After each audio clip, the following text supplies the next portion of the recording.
Teve um cara lá, há alguns anos atrás, muitos anos atrás, que foi lá e recuperou o jazido do Conde Como, porque o nome dele, né, começou a se tornar relevante por causa da família Gracie. Não, ele era um cara que veio do Japão, trabalhou, talvez tenha sido Robert, cara, também um cara nota 10, acompanho o trabalho dele, fico super feliz dele estar fazendo esse lance dos livros, cara, de uma forma profissional, sabe? Ele não está escrevendo um romance, ele está escrevendo uma peça histórica que daqui a 300 anos, se alguém quiser saber a origem do jiu-jitsu, vai ter aquele livro com informações que foram coletadas de uma forma histórica mesmo, de uma jornalística, forma, né? Uma forma correta, não da lembrança, da lembrança até o livro história. Dele também teve alguns questionamentos, né? Assim, porque, enfim, são... Mas questionamentos válidos ou questionamentos... Cara, até pra mim é mais difícil também de avaliar, porque eu não li o livro dele, né, começando por aí, mas olhando de fora, cara, volto a dizer aqui o quanto que eu recebo de pessoas, e eu me sinto muito grato, não só de receber todos que eu recebo aqui, mas o quanto isso me engrandece a nível de escutar visões, cara. Perspectiva. Porque...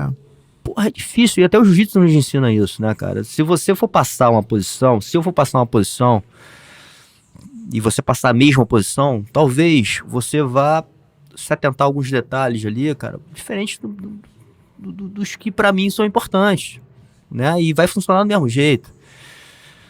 Então, é difícil, cara, ainda mais quando volta muito pra história, né, cara? Isso sempre é uma discussão, né?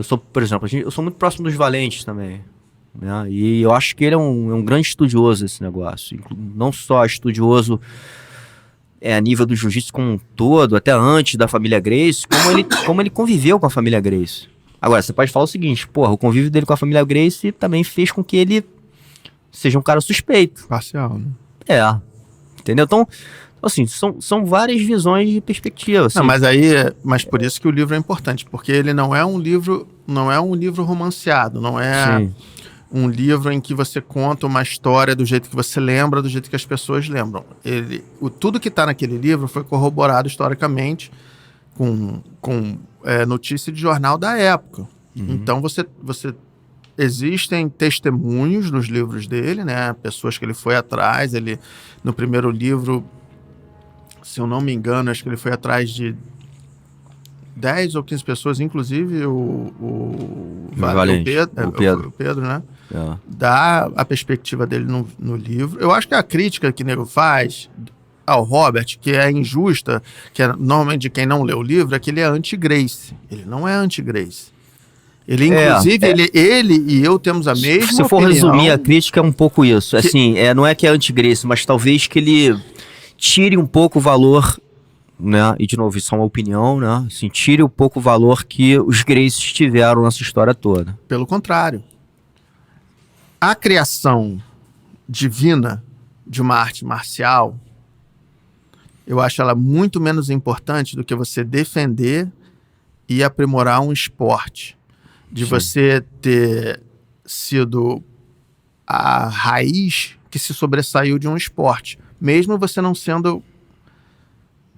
Tem relatos ali que o Conde Coma não necessariamente foi o professor de Carlos. Essa é uma das histórias que, porra, você fala, mas foi ou não foi? Não, foi.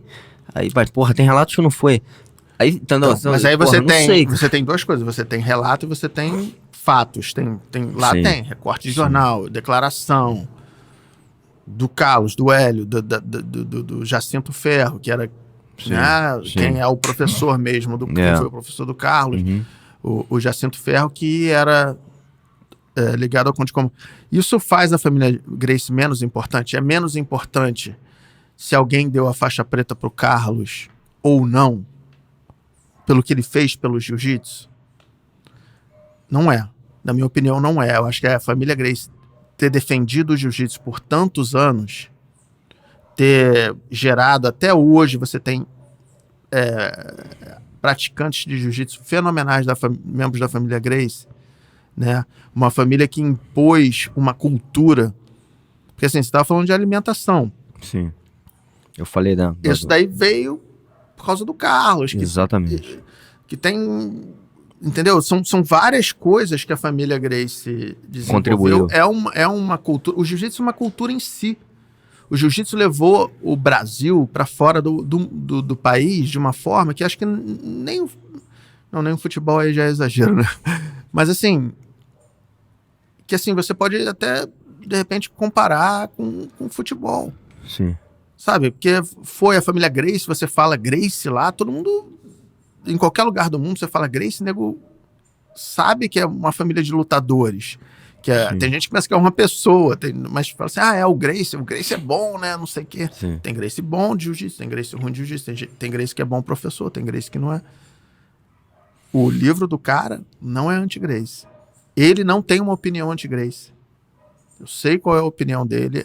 E tem uma passagem no livro que eu acho a melhor declaração do livro, é do saudoso mestre Robson Gracie, que é assim, você não pode perguntar o que seria da família Gracie sem o Conde Coma, porque essa disputa é se o Conde Coma deu aula para o Carlos ou se foi o Jacinto Ferro que deu aula para o Carlos, que é aluno do Conde Coma. Você não pode perguntar o que seria da família Gracie sem o Conde Coma. Você tem que perguntar o que seria do Conde Coma sem a família Gracie. E é verdade. Verdade. Sem a família Gracie não existiria jiu-jitsu, não existiria Conde Coma. A memória do Conde Coma estava acabada. Teve um cara lá, há alguns anos atrás, muitos anos atrás, que foi lá e recuperou o jazido do Conde Coma, porque o nome dele, né, começou a se tornar relevante por causa da família Gracie. Não, ele era um cara que veio do Japão, trabalhou, talvez tenha sido um espião, talvez tenha tido um circo, talvez tenha, né, uma figura interessante por si só. Começou a difundir o jiu-jitsu no Brasil, mas esse jiu-jitsu só andou porque caiu na mão do Carlos e do Hélio Gracie. O Carlos, um homem de visão. Sim. E o Hélio, um homem de coração, um homem que ia lá e botou na reta e que... Muito valente. Sabe, um homem valente. E aí, que desenvolveu essa família que não tem como você ser do jiu-jitsu e desprezar a família Gracie. Não tem. Ninguém pode fazer isso. Não existe base para isso. Tem outras pessoas que não necessariamente aprenderam da família Gracie ainda. Existe uma linhagem do Fada, talvez, e tal. E talvez um pessoal lá do Pará e de Manaus, mas se eles estão vivendo de jiu-jitsu, é pelo trabalho da família Gracie. E isso o Robert deixa claro. O segundo livro do Robert pega do período que acaba o primeiro, né, e continua na evolução do jiu-jitsu, mas metade do livro é em cima da pessoa que, na minha opinião, foi o Gracie mais relevante de todos, que é o Carson, que é quem passa da aula do jeito que a gente dá aula aqui. Porque antigamente a aula era tipo aula particular, né? Aula particular, as 36 posições de defesa pessoal. Pois é. O Carlos dá aula de grupo. O Carson cria aula de grupo. Cria grupo de competição, equipe de competição. E ele entrava num campeonato com uma equipe que fazia mais pontos do que todas as outras academias juntas. Não, impressionante o que o cara fez. O que eu ia falar é o seguinte, cara. Até lembrando da conversa que eu tive agora com o Gorilla Hands aqui, cara. Que ele falou assim, cara, isso fez também com que a gente evoluísse. Porque se a gente abre pra competir entre a gente, porra, você vai ter que se mexer agora, né? Entendeu? Assim. E foi o que aconteceu com as academias. Porque, porra, o cara saiu na frente de todo mundo, como você falou, disparado na frente. Então todo mundo teve que, naquele momento ali, se preparar para enfrentar. Porra, agora eu tenho que ganhar dessa equipe número 1, que é a Carson Gracie. Né? O cara ficou sozinho por um tempo. Então, assim, isso trouxe uma evolução do jiu-jitsu. Né? E como você falou, abriu o caminho para um novo olhar e a forma como hoje a gente dar aula, né? Que tem o rola, enfim, e mudou um pouco o sistema como era o jiu-jitsu greciano antigamente.